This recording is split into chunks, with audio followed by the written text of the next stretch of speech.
In this video, we're going to go over the top 5 problems that we have found with the first generation Chevy Trax all-wheel drive 1.4 turbo.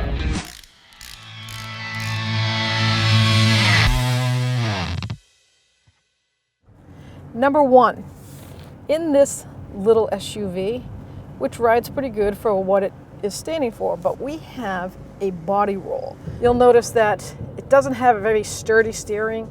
One of the contributing factors to that is the height of this little compact SUV. I'm no giant, but I'm 5'1", and this is still a compact SUV. The lift is not lifting this. This is how high it is, and they did that for a reason. They wanted comfortableness inside for people, right? It's got tons of headroom. That's one of the winning parts of this. But there's always a pay factor for it, and that would be the narrow wheelbase. It's only got a 1.4 liter in it, but they raised up the roof so that you had the headroom, and that's going to cause the center of gravity to be a little off kilter. And the light weight of the vehicle also will contribute to the swaying and the design of the front end. Let's get into it. Okay, so I just took the measuring tape, and this right here is my height, and this represents the inner of the wheel to the other wheel. That's the rim to the rim on the inside is 52 inches. This means this is what the wheelbase of your chassis from side to side is right here. I'm taller than that. Let's talk about what I measure next is whoop, all the way down to here. Believe it or not, that is the cradle chassis from side to side. That's it. That's supporting the engine, that's supporting the suspension. That is all between you and the swaying of the road. That's pretty narrow. And now we're going to do the height, and you got to put the math together and figure out why the major cause is for that swaying. Well, it's kind of wonky, I think. That leads us to number 2, which actually comes with a symptom. You can feel it while you're driving it. It is a lack of power. And the check engine light might come on with a code PO299, which leads us to the turbo. You'll see in here if the turbo's working properly. So there's a thing on a turbo we call a wastegate dump valve, and there's a rod, and you can actually see it pretty out in the open. You could put your car in park and maybe have you watch it and have somebody else rev the engine, and they say to rev it around $2,000. Don't blow your engine, and just see if that rod is moving in and out. And you want to make sure it seats properly too, because that's when it's not closing, which can also cause intake issues, and it just keeps going down the road. Turbos are always notorious for problems, but when they're working, boy, are they fun. Number 3 is rattles and shakes. Tons of noises in this compact SUV. And what I found was it's typical exhaust shields. Nice little mesh connection here, which they all have, but boy, it's ready to go. It's already come undone. The ends are ready to rot. And then those welds right there will start to leak, and sooner or later this driver's going to hear that exhaust sound, that infamous brrr, kind of a little louder than normal. That's going to cause a problem. And if I hit it, listen to the rattle. You hear that? It's faint, but when you first start this up, you hear it. And when you accelerate down the road, you kind of hear a little noise.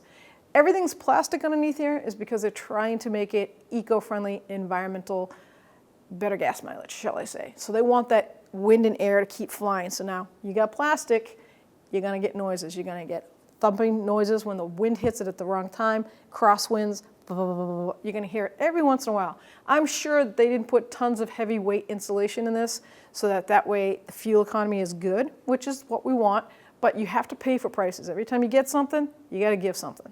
Also, it's the heat shield that they have to protect the fuel tank. These little tin lock washers, now that plastic dimple that sticks out, that's part of the tank. And then these little tin washers, they lock washers. They go up and they like hold it like fingers. But eventually, it all depends on where you're located, but these will rot, especially in New England. And then eventually, when that falls off, you'll get this heat shield just banging on the gas tank, and it just rattles going down the road. You just simply have to, as long as the plastic's still good, and this isn't rotted because that will rot too, you just have to simply get these little lock finger tins and they push them back up. That leads to number 4, oil leaks or consumption.